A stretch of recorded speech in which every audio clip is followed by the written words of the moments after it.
Hey everyone, and welcome back. Today I want to talk about 10 books that I would like to read before the end of December. Now we're already about halfway through November, so it's going to be a bit of a push to get through all of these, but I'm still going to give it a good try. The first one we have is Through Each Tomorrow by Gabrielle Meyer. Now this is the 6th book in the Timeless series. If you watched my November TBR video, I did choose this as one of my options for November, so it is already on my list for November, which is really good.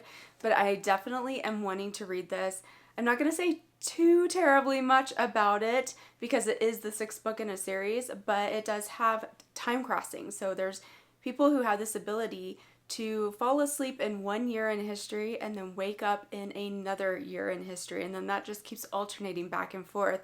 And they do have to choose eventually which time period they want to stay in. As you can imagine, that would be a very difficult choice because they have families in both of those time periods. The next one is The Bell Tolls at Traeger Hall, and this is by Jamie Jo Wright.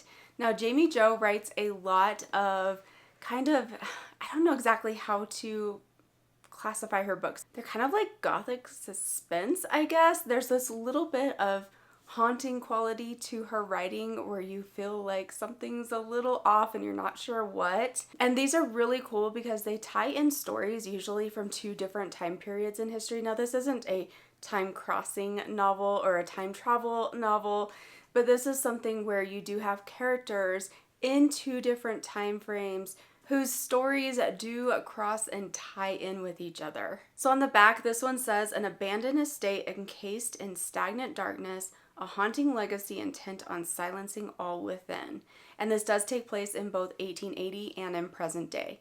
So I'm really looking forward to this one. Another book I would like to read before the end of the year is Wistress by Nadine Brandes. I have heard a lot of really cool things about this. This one is actually a fantasy and it's more of like a young adult fantasy. But on the back of this one it says, at the drop of your next tear, you're cursed to die. Let your emotions never have release. Let your heart feel eternal torture, robbed of relief. May you become as cold as the ice with which you snuffed out life.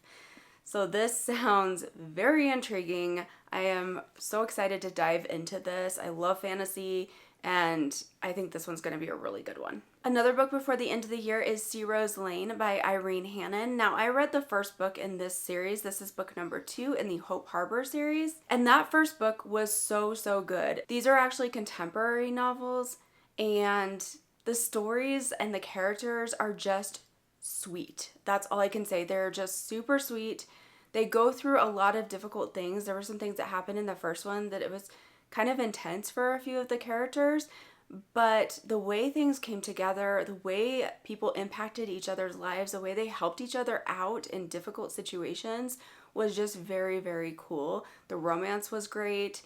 Everything about it was really neat. And there's some characters that I've heard that kind of carry on throughout the different books in this series because they are in the same place. They're set in the same place. So I'm excited for that. Another book I am excited for is The Mistletoe Countess by Pepper Basham. I am hoping to read this, as you would probably expect, sometime in December because it is more of a Christmas themed book.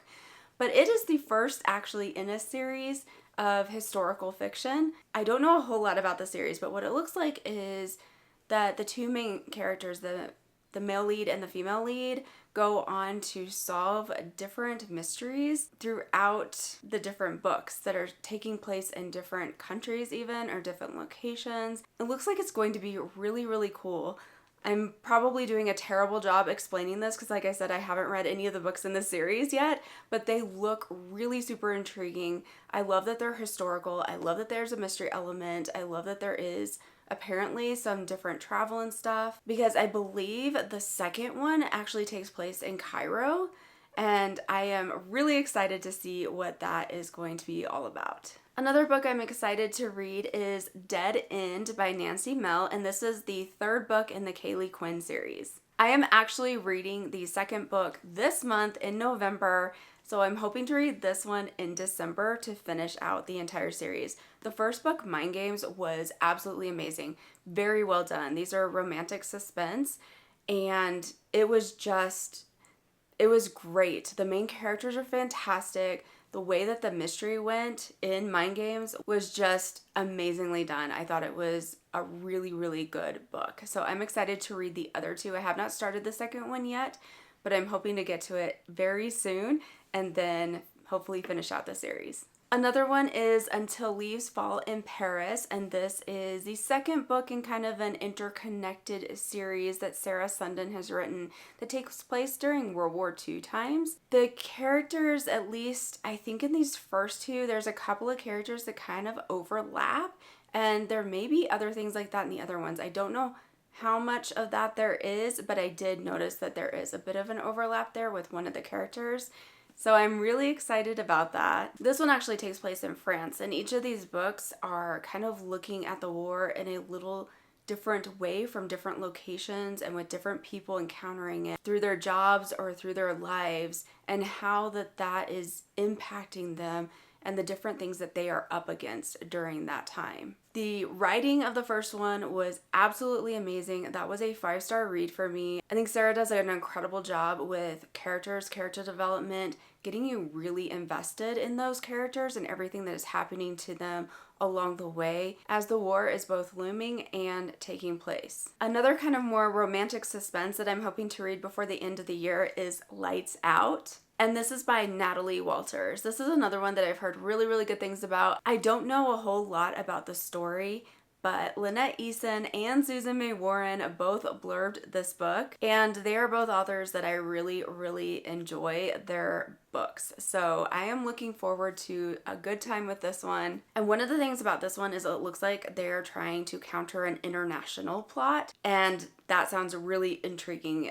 I don't know if they are going to be traveling to different locations or if they're mostly going to be staying in one location. They're going to be taking on something that involves multiple countries, so I'm very curious as to what is going to happen in this book. And we only have a couple left to go. Another one I'm excited to read before the end of the year is Come Back to Me, and this is by Jody Hedlund. This one is part of the Waters of Time series. This is the first book in the Waters of Time series, and it does actually have full-on time travel. But the female main character is in contemporary times, and she gets transported back into historical times during the medieval time period where there's knights and everything like that. So I'm excited to see what this book is like. I've heard really good things, and this is the first of a 4-book series, so if I really love it, I have 3 more books that I can look forward to. And the last one that I'm excited to read before the end of 2025 is Never Miss by Melissa Coslin. Now this is another kind of mystery, suspense, thriller type book, and I've heard that the romance in this is really good. I've also heard that Melissa Coslin's writing is fantastic. So I'm excited to get into this. It looks like it's going to be a really fun read. Kind of intense, but also really fun. And that's it. Those are the 10 books that I'm looking forward to trying to read before the end of 2025. There's not a lot of time left in the year, and there are other books that I am reading as part of my TBR and just extra books here and there that I'm hoping to read before the end of the year. So it's going to be tight to get all of these fit into the rest of 2025, but I'm going to try my hardest and at least read as many as possible. What are some books that you're looking forward to reading before the end of 2025? You'll have to let me know in the comments below. Thank you for spending this time with me. I appreciate you all so very much. And as always, remember to keep following your dreams and believing in the magic of this thing called life. Thank you so much for watching, and I'll see you again soon.